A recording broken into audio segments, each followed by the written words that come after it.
உனோக்கி கிட்ட சொல்லிடுங்க, இந்த அலைட் ஷினோபி போர்சஸ் என்னைக்கு பிரிய கூடாது.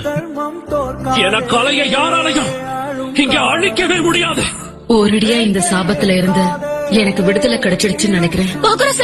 இங்க பாரு மாக்கி, உனக்கு ஒரு நல்ல எதிர்காலம் இருக்கு. பப்பெட் மாஸ்டர் டெக்னிக்ஸ் உன்னை நம்பிதான் விட்டுட்டு போறேன். கண்டிப்பா நான் அதை பாத்துப்பேன். ஜியோ பாட்டி, நான் எதிர்பார்த்த மாதிரியே ரீஅனிமேஷன் ஜிட்ஸ்ல இருந்து நான் விடுவிக்கப்பட்டதுக்கு பிறகு இந்த ஜிட்ஸ் மூலமா என் ஆன்மாவை கட்டுப்படுத்த முடியுது. சீக்கிரம் போய் அவங்கள பாருங்க. யூகிட்டோ, யாகுரா, ஹான், ஊட்டக்கட்டா, ஃபூ, தாடி வச்ச பெரியவரே, எதை பத்தியும் நீங்க கவலைப்படாதீங்க.